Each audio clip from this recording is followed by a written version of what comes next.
আসসালামু আলাইকুম। কেমন আছেন সবাই? আশা করি ভালো আছেন। সবাইকে স্বাগতম আমার চ্যানেল জুয়েলারি অরাতে। আজকে আপনাদের দেখাবো এই কানের দুলের জোড়াটা আমি কিভাবে তৈরি করেছি। চলুন দেখে নেওয়া যাক। ১ম এই আমি নিয়ে নিয়েছি ২ টা বোর্ড। এই বোর্ড ২ টা আমি আগে থেকেই কেটে রেখেছিলাম। তারপর আমি নিয়ে নিয়েছি একটি কাপড়। তারপর আমি নিয়ে নিয়েছি একটি ফেব্রিক গ্লু। এই ফেব্রিক গ্লুটার দাম পড়েছে মাত্র ৳৩৫। আর তারপরে আমি নিয়ে নিয়েছি একটি কেচি। এখন কেচির সাহায্যে আমি এই কাপড়টা কেটে নিব।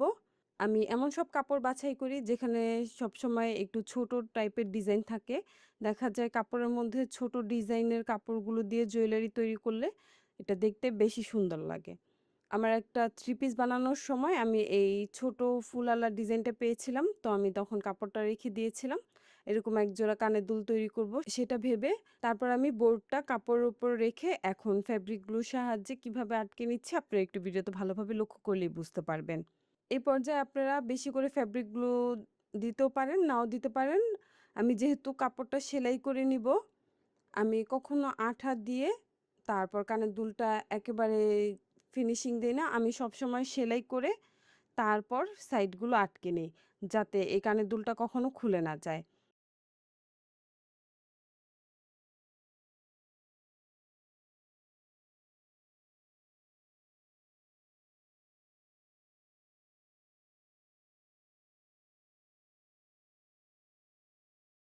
আমার কানের দুলের সামনের পার্টটা তৈরি করে নেওয়া শেষ। এখন আমি কানের দুলের যে পেছনের পার্টের বেসটা আছে, সেই বেসটা আমি রেডি করে নিব।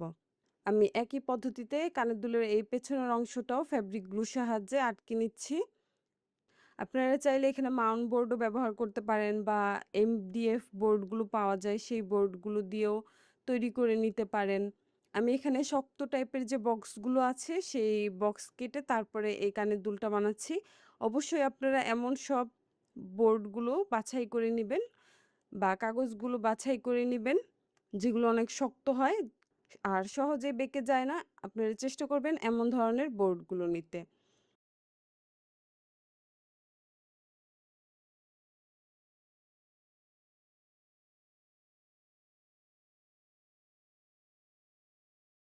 কথা বলতে, বলতে আমার পেছনের যে বেসটা আছে এই বেসটাও আটকে নেওয়া শেষ। এখন এই ২ টা আমি কিছুক্ষণ শুকানোর জন্য অপেক্ষা করব। তারপর আমি নিয়ে নিয়েছি একটি পিন। পিনের সাহায্যে আমার কানের দুলের বেইসের যে পেছনের অংশটা আছে ওটা আমি একটি হোল করে নিয়েছি। আপনি একটু ভিডিওতে ভালোভাবে লক্ষ্য করলেই বুঝতে পারবেন আমি ঠিক কোথায় হোলটা করেছি। তারপর আমি নিয়ে নিয়েছি একটি পুশ। এখন পুশটা আমি হোলটার মধ্যে আটকে বেশি করে ফেব্রিক গ্লু দিয়ে নিচ্ছি। কানের দুলের যে উপরের পার্টটা বা উপরের অংশটা আছে এটা আমি আটকে নিচ্ছি। এটা এখন কিছুক্ষণ ভালোভাবে শুকানোর জন্য অপেক্ষা করব। তারপরে আমি নিয়ে নিয়েছি সুই সুতা। আমি এই সুতাটা ডাবল করে নিয়েছি। আর নিয়ে নিয়েছি কিছু নয়েসলেস ঘুঙরু বা ঝুলুরি। আপনি একটু ভিডিওতে ভালোভাবে লক্ষ্য করলেই বুঝতে পারবেন আমি কিভাবে এই ঝুলুরিগুলো কানের দুলটার মধ্যে এড করে নিচ্ছি। আপনারা চাইলে আমার এই ভিডিওটা আপনাদের ফ্রেন্ডস অ্যান্ড ফ্যামিলির মধ্যে শেয়ার করতে পারেন, যারা এই ধরনের কানের দুল বানাতে এবং পড়তে পছন্দ করে বা যারা জুয়েলারি বানানো শিখতে চাচ্ছে। আপনারা চাইলে আমার এই ভিডিওটা তাদের সাথে শেয়ার করতে পারেন, যাতে তারাও এই ভিডিওটা দেখে শিখতে পারে কিভাবে কানের দুল তৈরি করতে হয়। আর আমার ভিডিও রিলেটেড যদি আপনাদের কোনো প্রশ্ন থেকে থাকে অবশ্যই আমাকে কমেন্ট করে জানাতে ভুলবেন না। আমি চেষ্টা করব আপনাদের কমেন্টে রিপ্লাই করতে। আর আপনারা যখন এই ধরনের হ্যান্ডমেড ফ্যাব্রিক জুয়েলারি বানানোর জন্য কাপড় সিলেক্ট করবেন, অবশ্যই আপনারা পিওর কটন বা একদম যে সুতি কাপড়গুলো আছে সেই কাপড়গুলো নেওয়ার চেষ্টা করবেন। তা না হলে দেখা যাবে এই যে আঠাটা, এটা আঠাটা আটকে থাকবে না। আর কিছুদিন যেতে না যেতেই খুলে যাবে।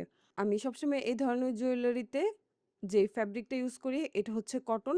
আর যদি আমি কটন বাদে অন্য কাপড় ব্যবহার করেও থাকি, আমি অলওয়েজ সেলাই করে নেওয়ার চেষ্টা করি। এতে দেখা যায় কিছুদিন যেতে না যেতেই খুলে পড়ে যায় না। আমি ঝুলুরিটা ১ম এ এড করে নিয়েছি। তারপর এখন আমি কানের দুলের উপরের অংশটা সেলাই করে নিচ্ছি। আপনারা একটু ভিডিওতে ভালোভাবে লক্ষ্য করলেই বুঝতে পারবেন আমি কিভাবে সেলাই করে নিচ্ছি। আর অবশ্যই সুতাটা ভালোভাবে টান করে তারপরে সেলাই করবেন। কোথাও যেন ঢিলা না হয়ে থাকে সেদিকেও লক্ষ্য রাখবেন। এখন আমি নয়েসলেস ঘুঙরু বা ঝুলুরিগুলো কিভাবে টান করে আটকে নিচ্ছি বা টাইট করে আটকে নিচ্ছি। আপনারা একটু ভিডিওতে ভালোভাবে লক্ষ্য করলেই বুঝতে পারবেন। আর এই সেলাইগুলো খুবই ইম্পোর্টেন্ট। এই সেলাইটার ফলে নয়েসলেস ঘুঙরুগুলো দেখা যায় ঢিলা হয়ে থাকে না আর সহজে খুলে পড়েও যায় না।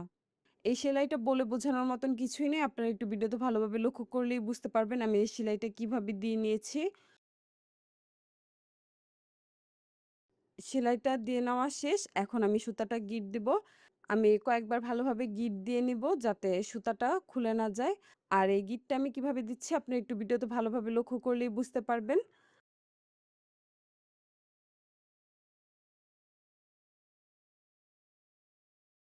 আমার গিঁট দিয়ে নেওয়া শেষ। এখন সুতার যে এক্সট্রা অংশ আছে এটা আমি একটি কেঁচের সাহায্যে কেটে নিয়েছি।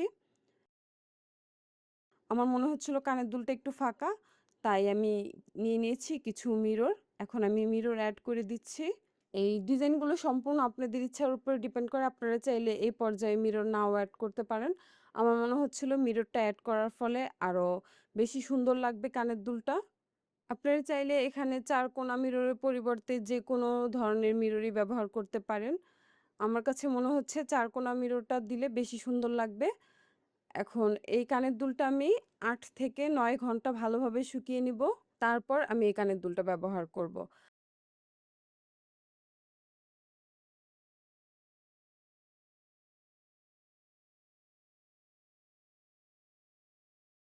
আর আমার ভিডিওটি যদি আপনাদের ভালো লেগে থাকে অবশ্যই আমার চ্যানেলটা সাবস্ক্রাইব করবেন। পাশে থাকা বেল আইকনটি ক্লিক করে দিবেন। অফ ক্যামেরায় আমি আরো একটি কানের দুল তৈরি করে নিয়েছি। আমার এই ভিডিওটা আপনাদের কেমন লেগেছে অবশ্যই আমাকে কমেন্ট করে জানাতে ভুলবেন না। ভিডিওটি শেষ পর্যন্ত দেখার জন্য সবাইকে অসংখ্য ধন্যবাদ।